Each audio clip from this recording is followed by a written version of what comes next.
Good evening, everyone. Welcome to another episode of Section 305, the sports show. I'm Raul Pagan with my colleagues Anthony Aguirre and Nick Dupont, who always wants to make an interesting entrance and also has different studios, different parks, stadiums as a background, Nick which mentioned every single arena, every single studio. I've been traveling, man. Today I'm in Atlanta, Georgia. You know, I'm in the original studio for Inside the NBA on TNT, but there is no TNT today, so it is just me inside the studio. So the Independent owns the building today. Anthony, have you noticed that since he graduated, he must have like a different side hustle?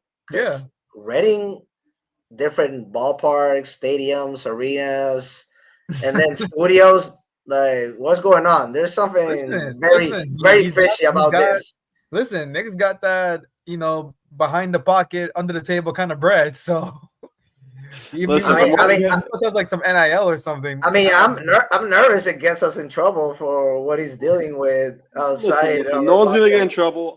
After working on the floor for all these years at the Heat Arena, it's finally benefited to something. And let's just say I get to travel a little bit. So that's all I got to say. I go. I mean, you've also been famous because when you're not working at the Heat Arena, they got you on that VIP level. Which I mean, you're there too. Come on now. You're also there too. I'm almost there. I'm still working my way up. But you've been there more years, so it's more well-deserved for you. And talking about Miami teams, South Florida teams. All right, so the Marlins are decent. The Panthers are not making it in the playoffs, but they still gonna finish the season above 500. Well, if they win tonight, if they do win tonight, they'll finish above 500. If they lose, they will be at 500. It's still crazy with one of the topics that we discussed about them being prone to injuries and literally. Even Paul Morris saying that it's been literally a very, very risky and dangerous season for the team. But after that podcast that we did, we agreed to give them at least 2 or 3 years to not press the panic button about rebuilding because they still got good talented team. They still got the players, and we'll see. If they stay 100% next season, they should be contenders. But we should have expected worse, like literally below 500, but what they've had to gone through. Yeah, well, I think any rightful Panthers fan would have expected a below 500 season, especially for the way this season has turned out. You know, with all the injuries and everything just hitting everyone all of a sudden.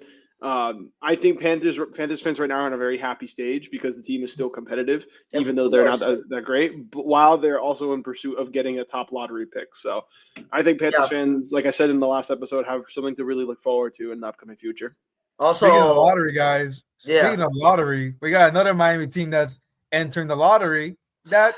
Hey man, we'll see what happens in the upcoming months, bro. You wanna intro that? All right. So Anthony Aguirre is gonna take basically this first improvised headline. I mean, it's something that we do normally in this show, talk about South Florida teams, professional and collegiate level. But since Anthony has been in that bandwagon that finally are prevailing, we'll give credit to what creditors do, and are the Hornets that they found a way, because from what we watched in the fourth quarter, the Heat almost about to close the game.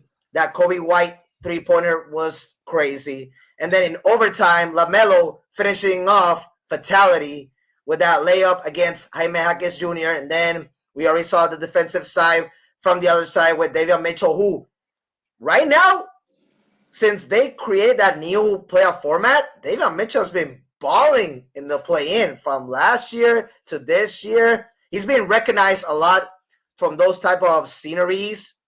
He's become a better two-way player because we were focusing more on his defensive type of athlete in the league. And offensively, he's actually gotten better with the Miami Heat. It is what it is. The Heat fell short. And it's the first time since 2019. So, Anthony, what do you thought about the outcome of this game, which it could be equally or better from what we watched between the Portland Trail Blazers and the Phoenix Suns. No, this game was way better, way more competitive. I like respect to Phoenix and Portland. They had their battle, but this was electrifying, down to the wire. Every possession mattered. Like, and let's keep in mind, the Hornets did not have a great game, despite what the final score says. Like, they've played better than this. They've had way more efficient offense than this. Colin Kanipa looked human for the first time all year. 0 for 6 from the 3-point line. And they still won. This is like when we think of the Hornets, we think of a team that never wins in critical moments or can survive in clutch moments. Yeah, they just did that against one of the most experienced teams in the league that have prevailed in clutch moments, that do great in the fourth quarter. Mm-hmm. But listen, you got to question Spoelstra just on this topic. Why did you leave Kel'el Ware out in those final seconds? Because he was blocking shots that game. He wasn't there in the final 19 rebounds. 19 rebounds. And 5 blocks. And he wasn't there and he could have maybe altered LaMelo's shot in that final second. You just wonder what was going on in that moment. I understand there was a lot going on in that game. Too much was havocing. Bam was out. I know that's the topic of its own. But listen, the Hornets, man, I've been buying stocks on this team for 4 years now. You've been waiting for this moment. This finally pays off.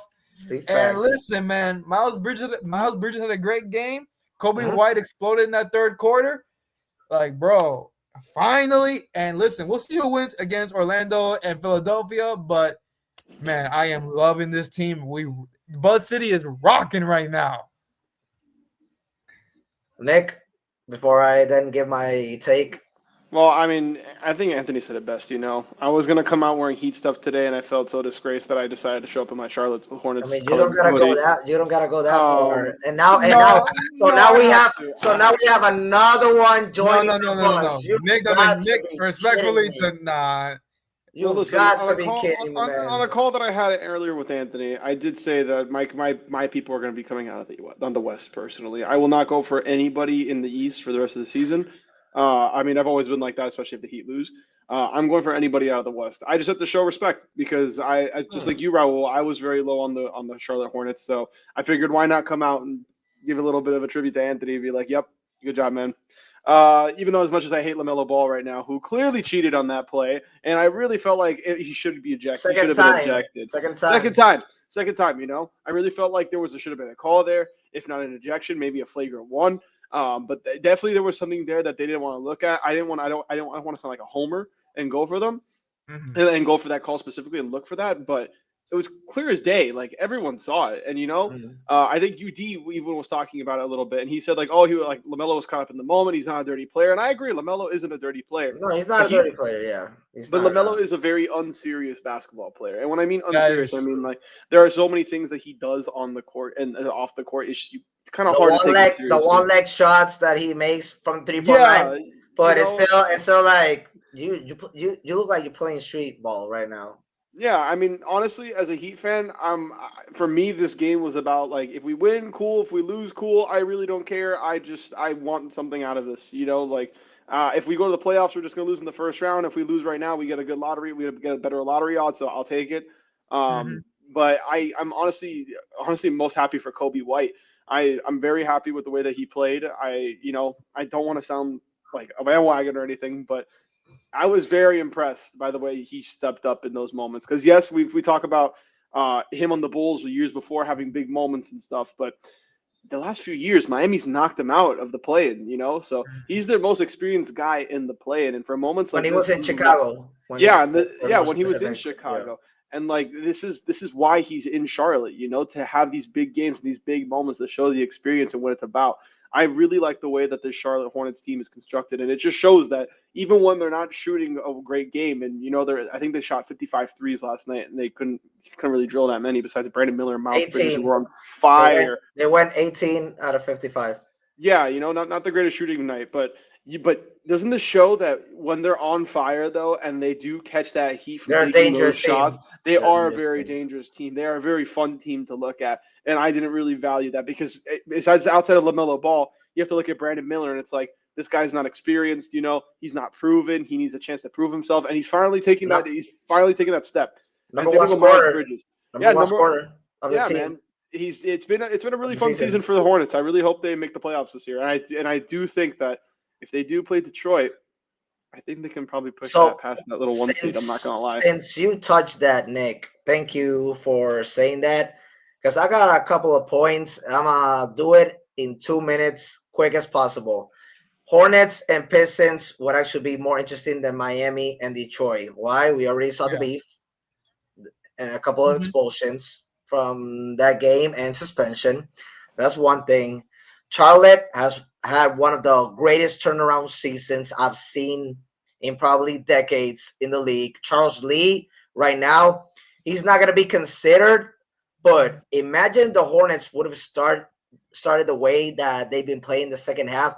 Definitely a Coach of the Year candidate. I have two in the West, which is Mark Daignault, Mitch Johnson, and then in the East, JB Bickerstaff. We can debate about Quinn Snyder also with the Hawks, having that team basically after trading their face of the franchise and other moves, also make a big comeback and being one of the hottest teams with the Hornets. But yeah, I gotta admit, and I don't like saying this in front of Anthony, the Hornets are a legit team that we're just seeing this right now, and they have Kemba Walker as an assistant coach. Right, this is a guy that literally has basically carried that team to the playoffs. Other than him, there's been no star players, and so I like the duo between Concanopoulos, who can win Rookie of the Year, or share it with Cooper Flag. It's gonna be an interesting. I know the season is over, but everybody's gonna be analyzing the stats that Cooper Flag had.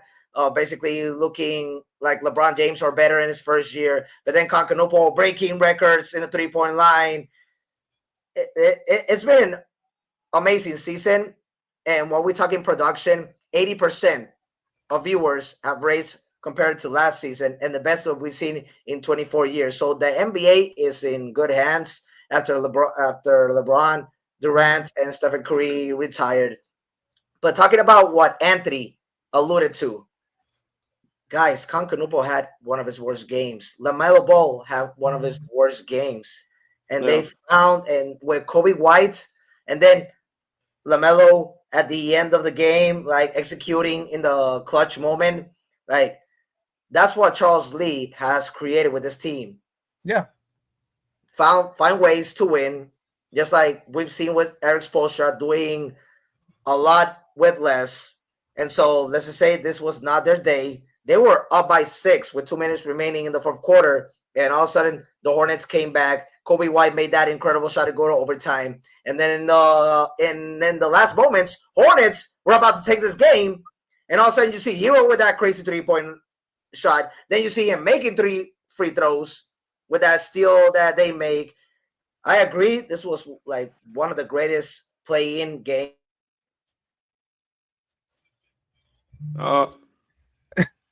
That's a good picture. That's a good freeze.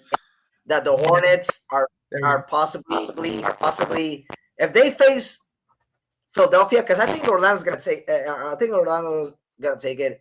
They face Philadelphia. I think Charlotte and Detroit will be better than Philadelphia and Detroit. That's well, I think they could be. I think they could be all 3 of those teams. I think Charlotte could be Orlando, Philly, or Detroit. Honestly, I do think towards more top heavy you go when it comes to New York, Cleveland, and Boston. They're going to struggle. I mean, maybe not Boston because they can shoot as many threes as Boston and still stay consistent at times. But for me, at this point, it's about their defense and how are they going to be able to keep up against these very defensive-heavy teams, and how fast are they really going to be able to run up and down the court? Because, again, man, they took out our best player. The one way you want to look at it, you could say, oh, he fell on his tailbone. No, man, they took out our best player, an all-NBA defensive player. You can't do anything against that. At that point, it's just fast break every single play. Yeah, Khalil Ware had a 5-block game. Cool. Amounted to nothing at the end of the day. Look, he looked like Hassan Whiteside. Cool, whatever. My biggest problem with Khalil Ware in this last game was that he needed more meaningful blocks. Sure, he had a lot of blocks. He had a couple snatch blocks. So 5 is not enough? No. I'm not saying that. I mean, it's the same concept of Hassan Whiteside. There would be times where Hassan Whiteside would get blocks and the ball would just not go back to the Heat, and the other team would get it and they would score. Nick, Hello, how? it was Anthony, if I'm not mistaken, who said it. Ware wasn't playing in the last seconds when they needed him in the paint. No, I agree. They did need him for that. But something similar of what Greg Popovich did with Tim Duncan when they needed that defensive rebound against Miami. There could have been a little bit more out of him. I'm sorry, and I know people are like, "Wow, 19 rebounds and 5 blocks." There could have been a little more production wise, especially in the scoring. And like, yeah, he played 36 minutes, had all these great defensive stats, but when your leader's out and you're counting on when you're counting on Davion Mitchell and Andrew Wiggins to be your leading scorers in this moments, you have to step up and make those big shots. He shot 2 for 8 from the 3-point line. Even Tyler Hero. I was talking to Anthony about it today. I thought Tyler Hero played a great game. A lot of people might shit on Tyler Hero after last night. Tyler Hero had 23 points with 50% shooting and made big shots when they needed to count. He was gone for the first, second, third quarter, but in that fourth quarter in overtime, he was there when you needed him. Yes, the very end of the game could be questionable, but I thought Tyler Hero had a really great performance. I definitely think he could have scored a lot more points, but at the end of the day, that load went to Wiggins and Davion, who were just balling out. I just didn't want to see Davion taking last-minute shots where he was just bricking and airballing stuff at that point, and Colel was getting easy boards. So, I don't know, man. I think I feel like people might be giving Tyler Hero a little bit of... What about the turnovers? Well, turnovers, he's got to pick that up. I'm not going to lie. He will have to pick that up. Because at the end of the day, bro, like... You might pick that up in a New Jersey. He had 2 turnovers, He had 2 turnovers. Anthony actually made a hit there. I mean, listen. At this point in the Heat's life cycle, I think it's time to move on from this core. I mean, I'm over it. Anthony, anything else? I would just say I've been on. How I feel about Tyler specifically. So that's all I got to say, really. Raul, if you got any closing things to say, that way we can move on to the next topic. Just one thing. At the end of the day, Miami, surprisingly, the second best scoring team in the league behind the Denver Nuggets, not to make to the playoffs and to break record over 10 games, scoring 140 points.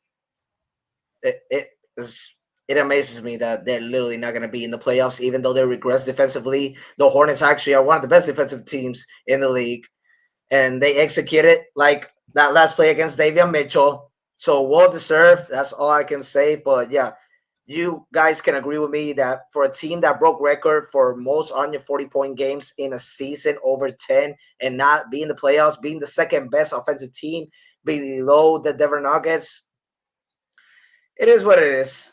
But it's been an interesting season. Before we go to our playoff predictions, I've got an important announcement to make, which you guys can go and watch the rest of the play-in Friday, which is the last round, and then Saturday, which the playoffs begin.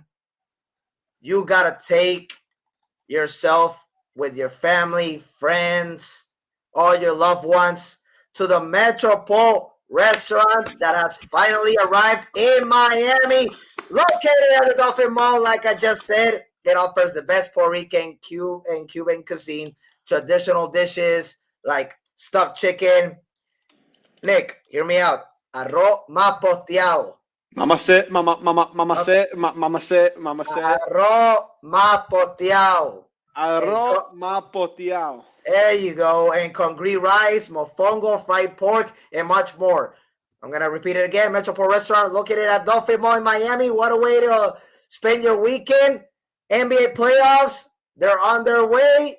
Last round of the play-in is on Friday. Saturday, we got the first rounds of the postseason. So it's going to be big. And what a better location to have the best food, not only at Dolphin Mall, the whole South Florida, and be entertained. Guys, since we're still sticking with the topic of the NBA playoffs, and also congratulations to the Portland Trail Blazers, who beat the Phoenix Suns down by 8 with 2 minutes. And Denny Avdija, 41-piece McNuggets, a reason why he's an all-star. But, guys, I got to give credit to Thiago Splitter. Wow. What a job he's done as a head coach, being I'm not saying a successor right now because we still gotta see what happens with the Chauncey Billups situation. But with distractions that we would have thought that team would have had, and not the same talent as the Sacramento Kings, the Los Angeles Clippers, the Golden State Warriors, the team that they just beat, the Phoenix Suns. They've had an amazing season with above 500. And once Damian Lillard comes back, I'm not saying they're the favorites or contenders, but they can be sleepers in the West. That's how stacked the West is, even though a lot of teams have disappointed. Let's go with the NBA playoffs. Like I just said, are nearly in full effect as the play-in tournament continues. Now, since Anthony, I give you the first word for our improvised topic about South Florida teams basically not having their year. Let's see how the Marlins do. Nick, who is the biggest dark horse in the playoffs? I've been whichever conference. I've been sitting on this question since we thought about it. And I didn't want to do something where I picked a 1 seed or a 2 seed or a 3 seed like I've done before, because in my opinion, I could be a little idiotic sometimes. It's like at the same time, it's sometimes predictable and boring. Of course. So I'm gonna spice it up a little bit. There's this one team. They have an older guy on their team, a legendary player, and he's been balling out for a very, very long time. I mean, dunking, rebounding, getting shot blocks. Raul, you're actually wearing that team shirt, if I'm not mistaken. I think the Minnesota Timberwolves, they're going to be a nice little fun team to look at in these upcoming playoffs. Give me a second. The player I was referencing was Rudy Gobert, by the way. I don't know if you could get the hint about that.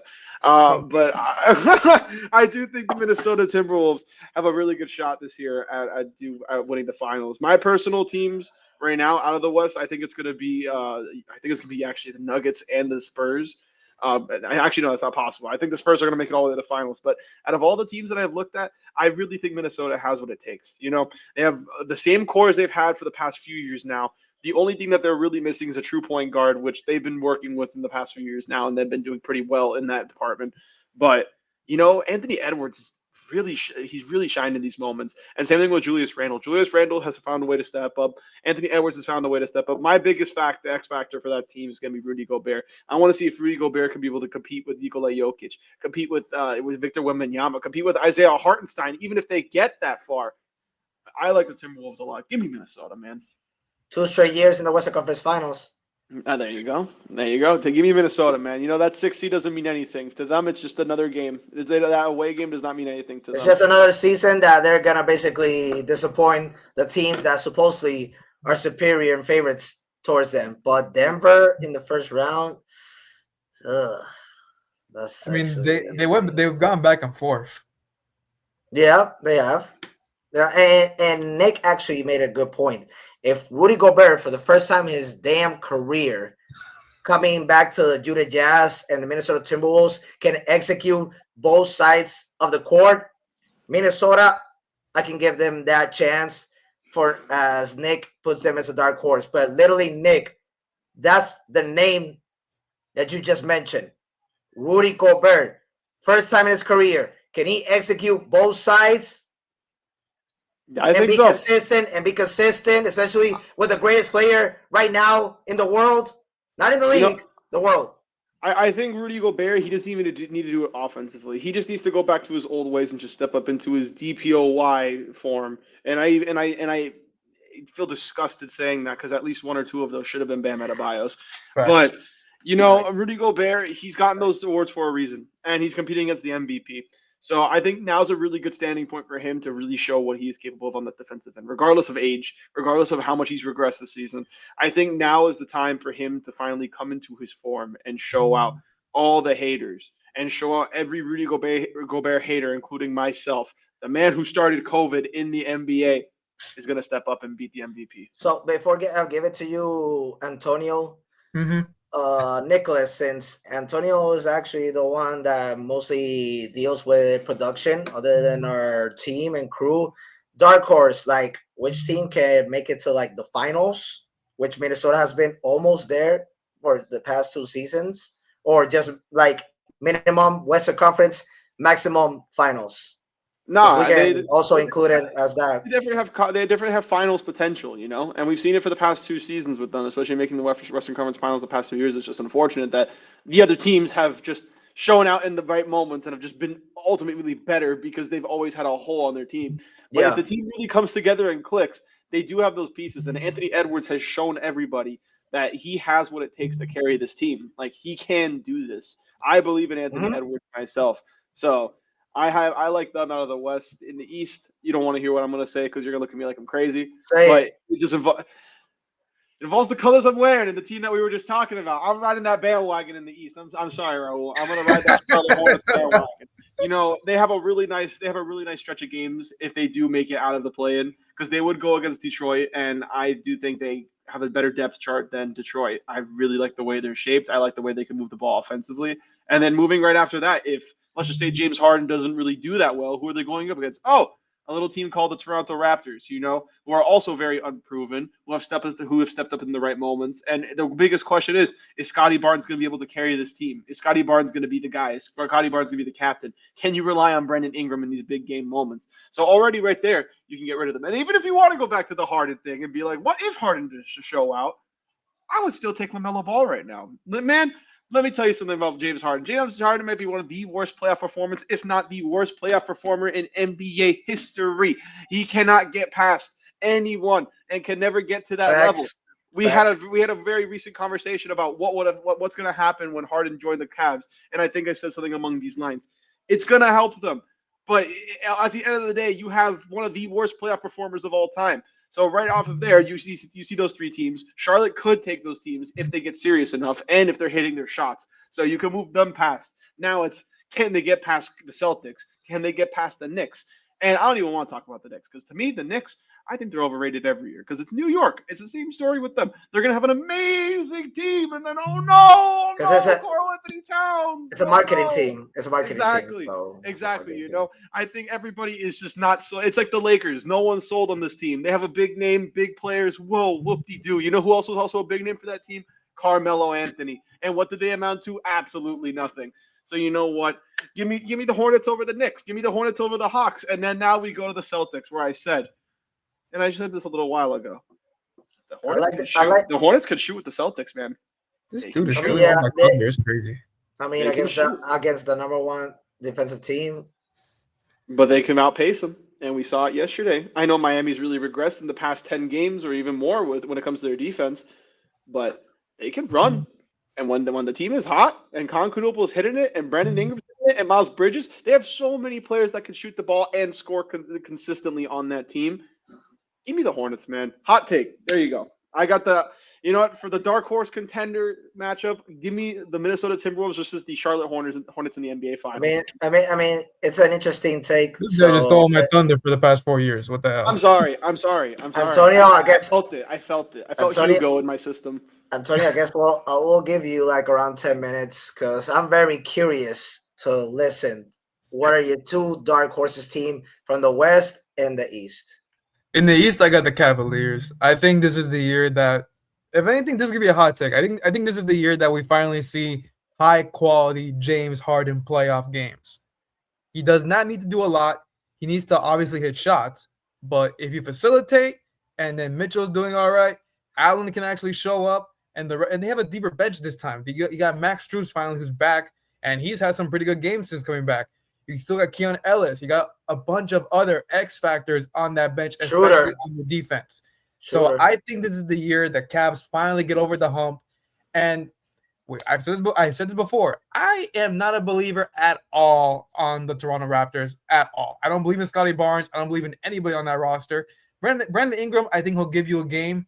But other than that, I got no confidence in them whatsoever. So I'm throwing that out the window right there.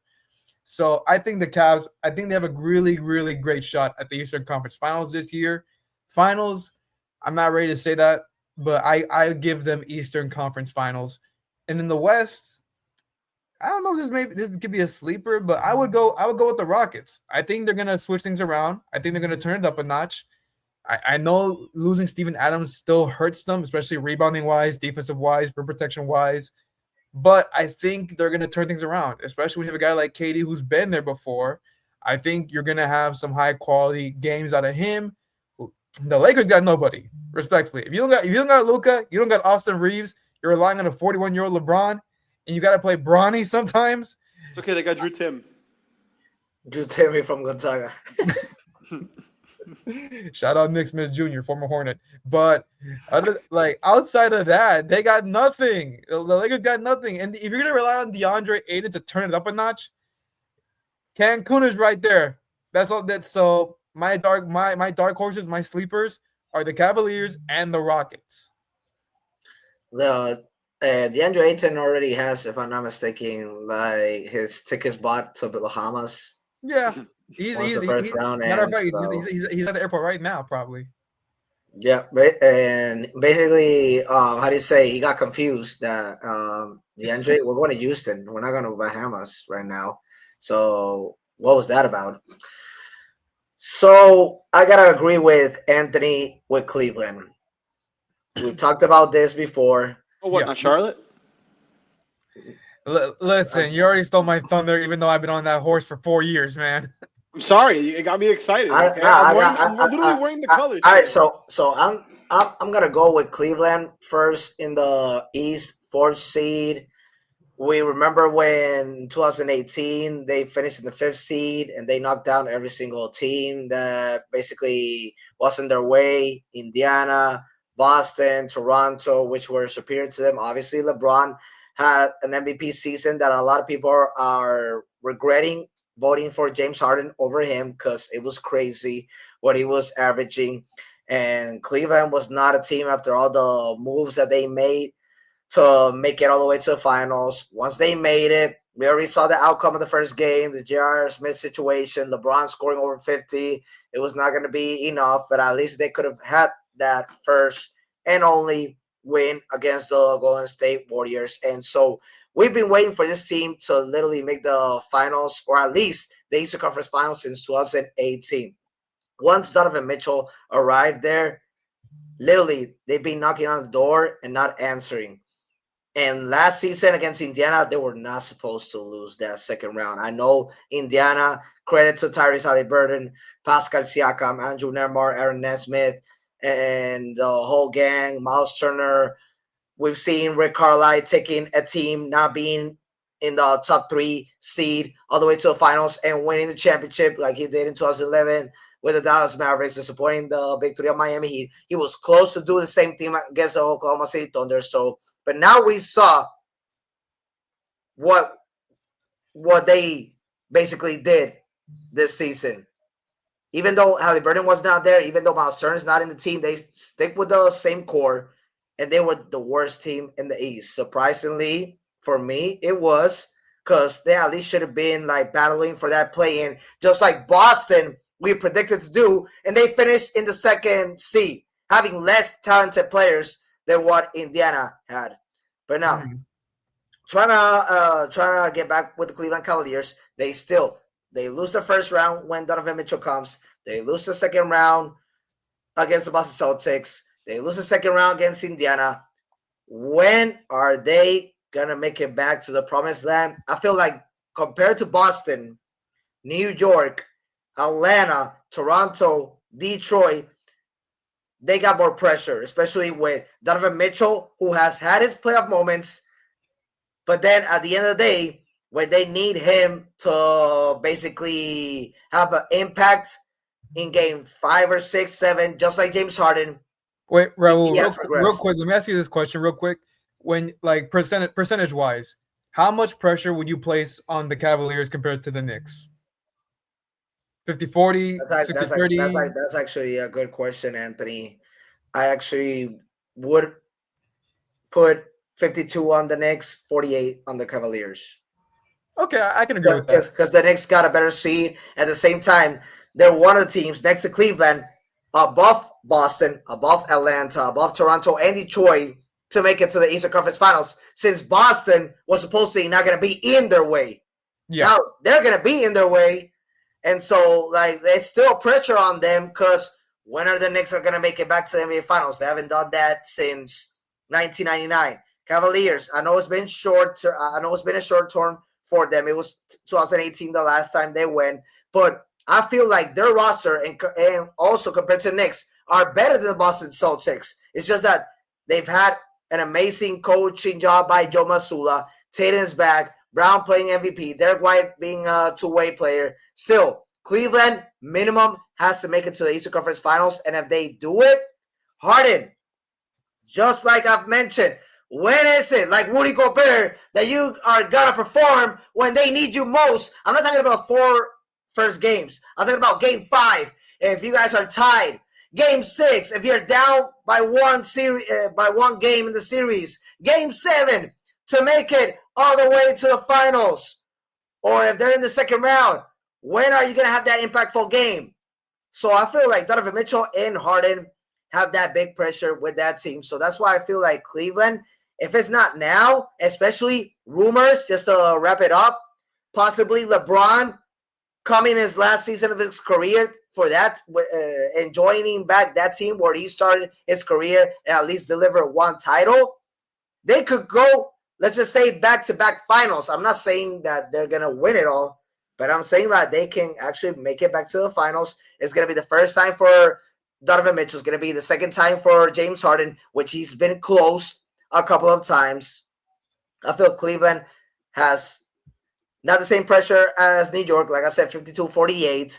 But I feel like with the team that they have right now, and like you say, depth, they should be the dark horse to make it minimum to the Eastern, maximum to the finals. And then in the West, I like the Minnesota take, Nick. I'm wearing the shirt. I can't put, obviously, the Denver Nuggets because Minnesota could be the team that eliminates them in the first round. Lakers, Anthony said it all. Houston, I'm sorry, they don't got a point guard. Maybe with Fred VanVleet next season, they can do something. I'm going to take the team that is actually number 2. Why? Because they don't have playoff experience. Tell me, other than Harrison Barnes, that's a playoff experience.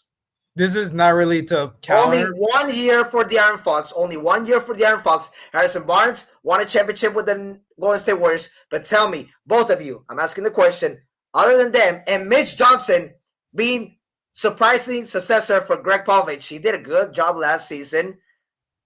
But obviously, they were not a team that in a competitive Western Conference, they could have made the playoffs, but they were not gonna go past the first round. Now, for that team, with having more young, talented players than veterans to be the number 2 seed, and a lot of people actually giving them a good percentage to make it minimum to the Western Conference Finals, and with the best defensive player that I just saw this fact, just to wrap it up, Kareem Abdul-Jabbar in his whole career, he has 4 seasons as a block leader. Victor has 3 seasons, his first 3 seasons of his career, leading at blocks. Possibly could be Defensive Player of the Year. You got Stephen Castle that has ascent. You got Dylan Harper coming out of UConn like Stephen Castle that has balled.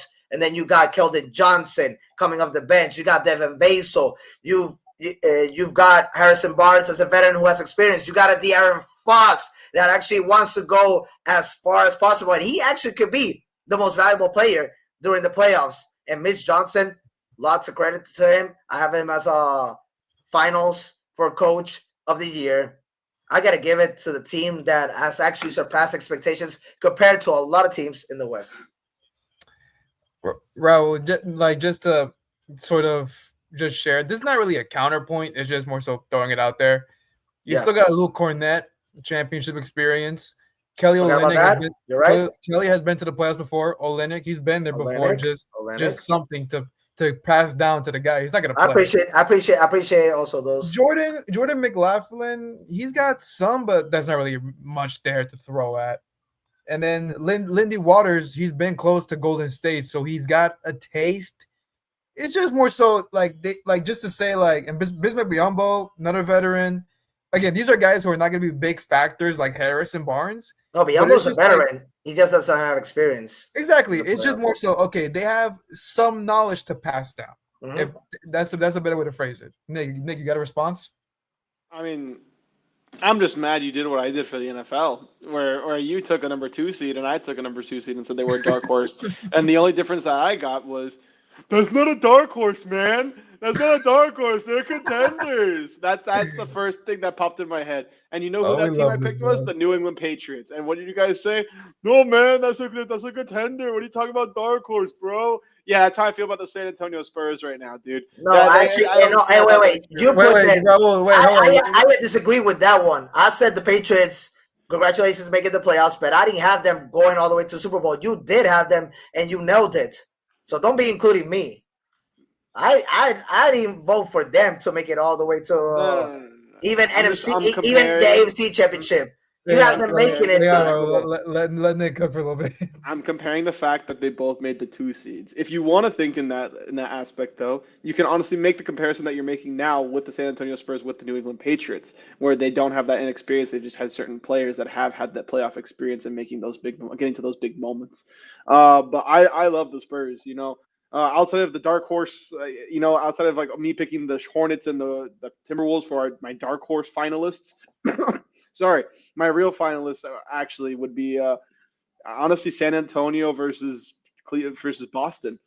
I mean, wouldn't that be the regular thing to say for everybody, where you have the two powerhouses that are the clear favorites? Maybe I'm discrediting OKC a lot, but in my opinion, I like OKC. Sorry, I like San Antonio more than OKC by a mile. I think they're way better than them, and I think they're more complete than them. That's just my take on that. I really want to see a Spurs Celtics finals as much as I hate the Celtics. I want to see Wemby win his first ring this year. Hang on, bro. Hang on, Nick. If you're going with so you're saying you're saying in your mind we're getting a Spurs OKC Western Conference Finals? Yes, I think that's safe to say for everybody. I think that's safe to say. How far is that series going? I think that's going to 7. Okay. If the Spurs go up 3-2, the Spurs are going to win in 6. But if OKC goes up 3-2, Spurs are pushing it to 7. And when we look at both rosters, because we got to give credit to OKC because they have championship experience. Of course. What factor of the Spurs do you think gets them above the hump without? I think it's you know what I'm trying to say. It's the player that Raul said, De'Aaron Fox. He's been honestly the missing link, and I've said it since the Kings have traded De'Aaron Fox. That was their biggest mistake because he's such a great player. I think he's going to make the biggest difference for that team. And if not him, I think Stephon Castle will be the next guy to step up and make those big plays and create big opportunities, because De'Aaron Fox and Stephon Castle are top 2 in assists for their team, and they really know how to distribute the ball. So even if they're not scoring, they know how to just facilitate and play defense, and I think that's the most important thing for their team. Also, Anthony, remember that Harrison Barnes played with De'Aaron Fox with Sacramento when they finally, after 17 years, made the playoffs when Mike Brown was the coach, and Harrison Barnes delivered in big moments against the Golden State Warriors. Even though they didn't win, they had a 3-2 lead, and they blew it. Like, Harrison Barnes is somebody that already knows what to do in big moments. De'Aaron Fox wants to go all the way to Western Conference Finals or Finals. You got Victor Wembanyama, who literally wants to challenge everybody.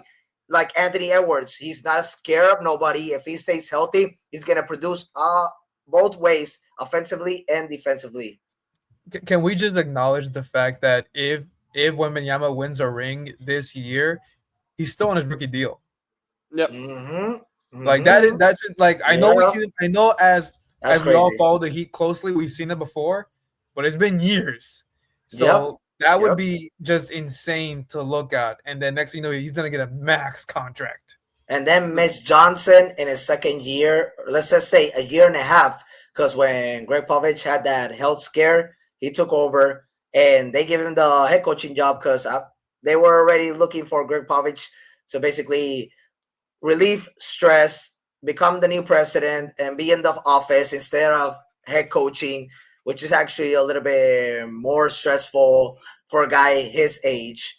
And so for Mitch Johnson to basically be his successor and instead of like picking another big marketing or big brand coach like Mark Jackson or others that are still like, or Jeff Van Gundy before he joined the Clippers, that could actually basically accepted the vacancy of this type of level job.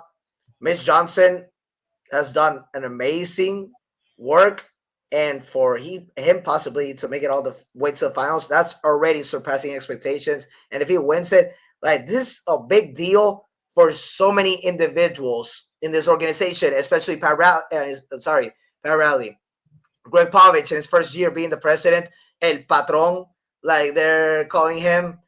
I mean, this will be a very interesting story, especially a team that made it to the finals in the play-in. Mm-hmm. Any last things before Nick gives us our message? No, I'm all set. So are you guys? So San Antonio and Cleveland. I said, Anthony, you said Cleveland. Houston and Cleveland. And then we have Nick, Minnesota and Charlotte. I mean, the Charlotte one, that's crazy. But Nick, if you have something to say to the public, I do. Let me ask you something really quick. Okay. When was the last time you had real good food? Not just something quick, but like real good food. Been a minute. Well, that's a good thing, because if you're anywhere near Dolphin Mall, you need to check out this place called Metropol Restaurant. They just opened it, and I'm telling you, this is next level Puerto Rican and Cuban food. We're talking buttery mofongo, crispy fried pork, juicy stuffed chicken, congri rice, fall off the bone ribs, the whole lineup. This isn't one of those spots where you leave still kind of hungry. This is the type of meal that puts you down. So next time you're at Dolphin Mall, don't settle for the usual. Skip the food court, find Metropol, and actually enjoy your meal. You'll be thinking about it the next day. I guarantee it. Johnny Rockets who? Johnny who? Johnny who? Johnny Metropol. I know Metropol. That's what I know.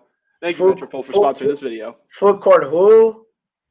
And they got it. This is Metropol Court. Metropol Court. Metropol Court. All right, guys. So we have another playoff scenario, which Nick also is gonna be very, very anxious to talk about it, even though Florida Panthers are not gonna be able to three-peat. It is what it is, but we still consider them contenders if they're healthy coming next season. They stay with the core. But now, Nick, we're having a different scenario with the most competitive conference, which is in the East, and then we got the Western Conference.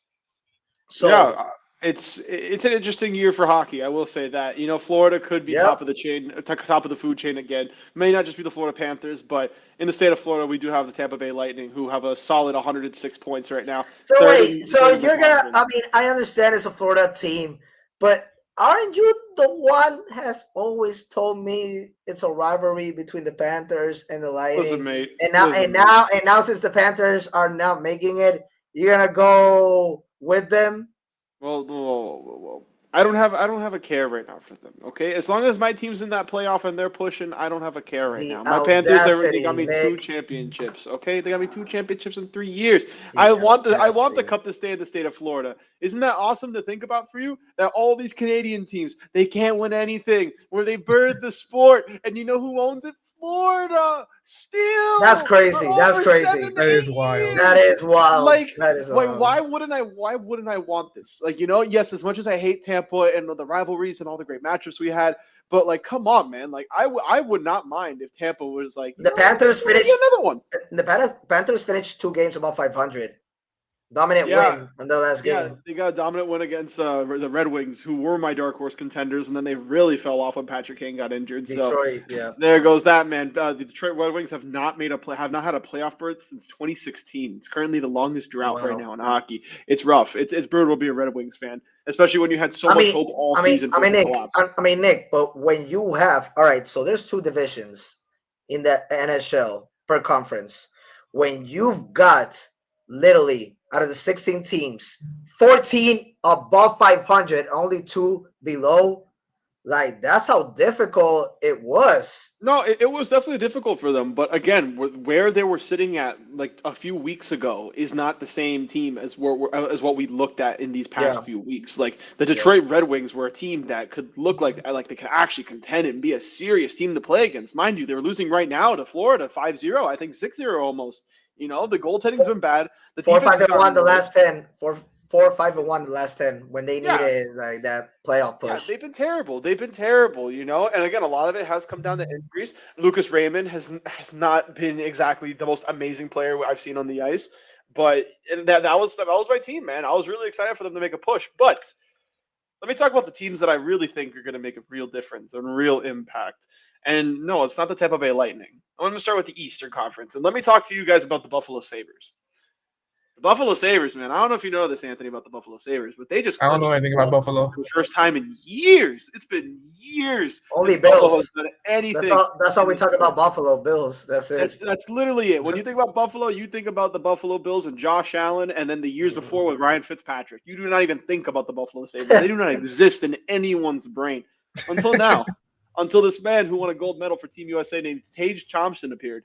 And Tage Thompson, let me tell you a little something about Tage Thompson. This man is so elusive up and down the ice. He can get to the net at any time. He's 6'5", and he looks like he's 7 feet tall the way he stands next to these guys. He looks like he could be a Wembanyama of hockey, but he's not NFL player working at the NHL level. It's basically what it looks like on the ice, The way he gets up in front of the net, he can shoot backhand, front hand between his legs. He can shoot anywhere. He's a playmaker. He's a facilitator. He can do everything on the ice that you need to from this guy. Also, let me talk to you guys about another center named Paul Skeens on that team. Paul Skeens, very underrated young guy. He can do the exact same things as him. Maybe I don't want to say a little bit better, but he has a little bit more finesse than Tage Thompson, I would say. He's really nice with it. I wouldn't say he's a premier player in this league, but he's still growing to be a Premier League player. I really like Buffalo a lot, especially with their goaltending. When you have Colton Ellis, you have Luukkonen, and you have Alex Lyon, former Panther. I think that's a really good depth chart. So if you can get a goalie that gets hot in a series, you can just stick with him, man, and it just gets easier from there. And that's why I want to segue to another goalie topic. And another team that I really think is going to be competing. And this is my Eastern Conference championship here. Also, Thompson, he should be an MVP candidate with 40 he should. Goals and 40. I mean, he's got more assists than goals. He's got 41 assists and 40 goals. That's still crazy. That's 81 points. Oh, he's been phenomenal, dude. I'm telling you. If Tage Thompson he's the real deal. He is the real deal for Buffalo. I think they need a few more pieces, but this would be the time right now for them to get past. Because don't you think like the Hurricanes, after they made it to the Eastern Conference Finals against the Panthers, are the team to beat? No. And I'll give you this reason why. As long as I see that head coach behind the ice, and I forget his name every single year, but the only thing I remember him is this. We didn't get swept last year by the Florida Panthers. What are you talking about? Well, what are you talking about? If that's going to be a coach, he's not going to push you to your limits. I'm sorry. I know that the Carolina Hurricanes have 110-something points right now, and they're on fire. But I do not believe in that team for anything. That team, if you have that mentality, just forgetting about what happened in the past, you can't even grow from it because you're just emotionally hurt, you're not going to succeed in this league. But I feel like they're a very collected team. Like, they're a lot of playmakers there. When I see playmakers like distributors, what I'm trying to say, all of them complement each other, all of them like surround each other like with help. But Raul, let me tell you something. For the past few years in hockey, and we've seen it time and time again, where have the Florida Panthers been amongst their rankings when they have made their finals? And I'll tell you right now, it's definitely not a 1 seed. Fifth seed, sixth seed last year, and an 8th seed. Yeah. We've seen crazier things happen. Buffalo's a 2 seed. They have a really good spot. They have a really good chance starting the series off at home. But let me tell you about this other team. And this other team, they may have the best player of all time, some like to say. He's one of the best Canadian players of all time. Connor McDavid. No, and that's Sidney Crosby. I think the Pittsburgh Penguins. I think they could be over the Avalanche. The Penguins are in the East. Calm down. The Penguins are in the East. So I think right now it could be Buffalo versus Pittsburgh for the conference final. If it can get to that. I have a Western Cup. I will put Avalanche, Golden Knights, or Oilers. Oilers that literally have been knocking on the door twice. Well, again, I'm in the East right now. Let me get to my 2 Western teams in a second. Okay. Let me talk to you about a guy named Stuart Skinner. Stuart Skinner, I think you guys might be familiar with him. He used to play for the Edmonton Oilers, went to the playoffs with them, went to the finals in the past few years with Connor McDavid, and lost to Florida in the past 2 years. When you have a guy like Stuart Skinner who's looking for redemption, who's looking to make his mark, who's on a new team. And his old team just threw him away like nothing, just for another terrible goalie. And Stuart Skinner wasn't exactly the greatest goalie this season, but now he's coming to his form. He's playoff ready. And now you have Erik Karlsson on the defensive end. You have Tommy Novak as your center spot with Sidney Crosby. This team could be filthy, man. This team could be really filthy. And I know a lot of people, you may not know a lot of these names about the Pittsburgh Penguins, but start looking into it, man, because I'm telling you, they could be dangerous. But that's my prediction. Can Crosby be healthy? Can Crosby be healthy like he wasn't in the Olympic? I mean, went to Olympics. We'll have to see. He's been great. He's been great since he's come back. That's all I got to say. And then Raul, I actually want to jump on a team that you were talking about nonstop, and that is the Edmonton Oilers. The Edmonton Oilers have a very, very, very great shot this year because isn't that the best duo, Leon Draisaitl and Connor McDavid? It is the best duo right now, in Leon Draisaitl and Connor McDavid. And the filthy Florida Panthers have gotten out of their way this year. The Kachuk monster is gone. It is away from the Oilers. This is the year for the Edmonton Oilers to finally make their mark, to finally win something for the country of Canada. For the first time since like 1991. Since 1991, if I'm mistaken. Years. And Connor McOverrated can finally earn my respect and not be called Connor McOverrated anymore and actually win a Stanley Cup. Whoa. I'm going to stop you right there. He's not Connor McOverrated. How many rings? He has a bad luck losing 2 straight Stanley Cups and then being with the favorite team to win the Winter Olympics. Canada ends up losing. Come on, man. He's just had bad luck. He's like a Bryce Harper in the MLB with the Phillies, with the Nationals. When he left, the Nationals won. Where they literally Cinderella story team. Then with the Phillies, he goes to the World Series. They lose. Next year, they lose against another Cinderella underdog team, Diamondbacks. And then he's in the gold medal game against Venezuela, who's never won, and he loses. I feel like those are just bad luck superstars. Well, again, it may be bad luck, but at the end of the day, it doesn't amount to anything. All these points that he's been earning and all these records he's been breaking. Yeah, he's been incredible. But until I see some jewelry on his fingers, which is the main thing in sports that everyone cares about the most, and it's the most valued thing in sports, it doesn't mean anything. Dan Marino. Let's talk about him for a quick second. You're going with that. So they had the worst defensive team. They were relying on the best offense. And so you're blaming Dan Marino of not winning Super Bowls? No, but wouldn't Dan Marino be considered a greater quarterback if he did win a couple Super Bowls or a Super Bowl? What else could he have done? Their defense was so bad in those big stages. But these things happen. It's like you said. There's this. It's the side of luck in sports that these players are just unlucky. Like Marino would probably be top 5 in a GOAT conversation if he at least won a couple of Super Bowls. He hasn't even amounted to anything. He gets further and further down boards every year, and that's how I feel about McDavid. McDavid is so talented. He is so amazing with the way he skates up and down the ice. He's probably the most talented skater and player I've ever seen in my own eyes. Yeah. But I can't put him above Alexander Ovechkin, and I can't put him above Sidney Crosby. Guys who have put up as many points and have just won a couple of rings. If Ovechkin's won 1 title in his entire lifetime, staying with one team. Best goal scorer of all time. And there you go. But again, though, he may have all these goals, but if he didn't win that championship, I don't think it would have amounted to as much as it actually meant. Yeah. Because then we wouldn't. An NHL analyst would be having the conversation of who's a better athlete all time, Alexander Ovechkin or LeBron James. We're not going to get into that right now, but that is a conversation that people are having. Antonio, you want to say something about that? I really don't have any input on this. I'll be very real about it. No, I'm talking about what he just compared to. I'm not talking about what he just compared to LeBron and Ovechkin. Nah, I got nothing to say about that. That's a real conversation that's been had. But very quickly, that is my take. That is one of my teams for the Western Conference Finals. All right. So finals prediction. I have the Oilers for the 3rd straight year, and then I would have picked the Avalanche, but I feel like just like you said, there were so many good points that you just said. Connor McDavid's probably resume is gonna get worse if him, Leon Draisaitl, and the whole crew don't win it in the West, because I feel like whoever wins the West is going to win it all. But now I've got not the Buffalo Sabres, I gotta go with the Hurricanes this time, going all the way to the. I'm going with Carolina. I'm going with Carolina Hurricanes. I'm going with Carolina Hurricanes and Edmonton Oilers making it to the Stanley Cup. Okay. So yeah, I think Nick is gonna need like a week off. Nick is gonna need a week off. So you got the Lightnings going all the way? No. You got the Sabres. I have Pittsburgh. Oilers. Oh, you said that. Fuck out. Yeah, my bad. You had the Penguins. I have Buffalo versus with experience. Final, and then I have Minnesota. I have Minnesota and Edmonton in my Western Conference final. I think Minnesota is another team that can make a run for the final this year. We need Western Conference team. Who's making it to the Stanley Cup? I said the Oilers. In the East, I said the Hurricanes. Who do you got? You already got the Penguins.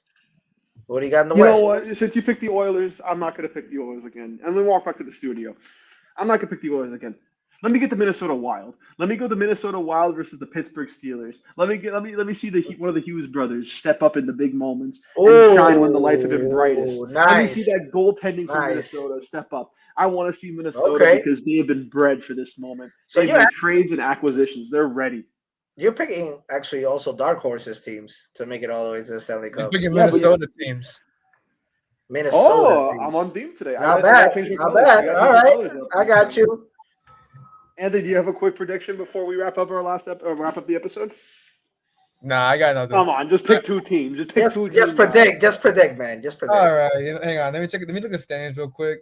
You can pick Carolina and stay with the Charlotte route if you want. They're not in Charlotte. They're in Raleigh. No, listen. The Hornets actually earned my heart. So, you know what? Screw it. Bruins in the East and Stars in the West. I like it. Boston cook, not even know what I'm saying. No, you cook. No, actually, that's actually a good pick. We can see two Boston teams making it minimum to the Eastern Conference, maximum to the finals, and then the Red Sox have actually had a bad start, but they're actually contenders, and so they've disappointed right now the way they started MLB. But they're actually a team that I predicted can make it all the way to the AL Championship. Sounds like nightmare fuel. Two Boston teams in the final. League. So that's gonna be. And remember that take you had a year ago with Boston teams. Stop it! Stop it! Okay. Stop right here, guys. Anthony, why don't you wrap it up? Mic drop. Thank you all for watching another episode of Section 305. We'll be back next week. Let's go, Hornets. Basically analyzing how the playoffs are doing and also the NHL. Thank you, guys. We'll see you next time. Let's go, Hawks.